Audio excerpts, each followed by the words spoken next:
আজকের স্পেশাল শব্দ হল অ্যানয়েন্ট। চলুন এই শব্দটা নিয়ে একটু জেনে নেওয়া যাক। একটু ভাবুন তো, কখনো কি কোনো বিশেষ কাজের জন্য কাউকে বেছে নেওয়া হয়েছে? শব্দটা ভালোভাবে বুঝতে চলুন রিনা নামের এক ছাত্রীর ছোট্ট একটা গল্প শুনি।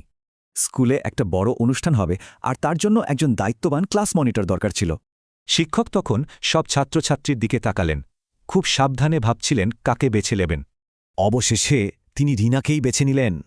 তার মানে রিনার ওপর তার অনেক ভরসা ছিল।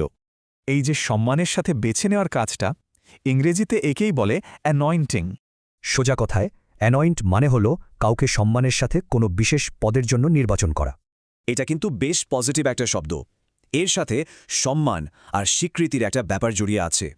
আচ্ছা, এবার চলুন দেখি বিভিন্ন পরিস্থিতিতে এই শব্দটা কিভাবে ব্যবহার করা যেতে পারে।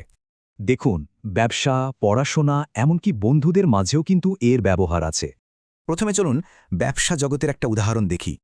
এখানে কোম্পানির পরিচালকরা অনেক আলোচনার পর নতুন সিওওকে বেছে নিয়েছেন। তাদের নেতৃত্বে তারা খুবই আস্থাশীল। এবার একটা উদাহরণ দেখা যাক স্কুল বা পড়াশোনার জগৎ থেকে। মানে প্রফেসর সবচেয়ে সম্ভাবনাময় ছাত্রটিকে গবেষণার সুযোগ দিয়ে সম্মানিত করেছেন, তার যোগ্যতা দেখেই এই নির্বাচন। আর শেষ উদাহরণটা আমাদের নিজেদের জীবন থেকে, বন্ধুদের মধ্য থেকে হতে পারে। এখানে ছেলেটিকে গ্রুপ প্রজেক্টের লিডার হিসেবে বেছে নেওয়া হয়েছে আর সে দায়িত্বটা গর্বের সাথেই নিয়েছে।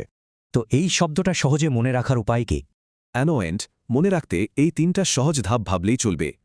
তাহলে মূল কথাটা হলো অ্যানয়েন্ট মানে শুধুই বেছে নেওয়া নয়, বরং সম্মান দিয়ে বেছে নেওয়া। এবার একটু ভাবার পালা, বাস্তব জীবনে এমন অ্যানয়েন্টিংয়ের কোনো উদাহরণ কি চোখে পড়েছে?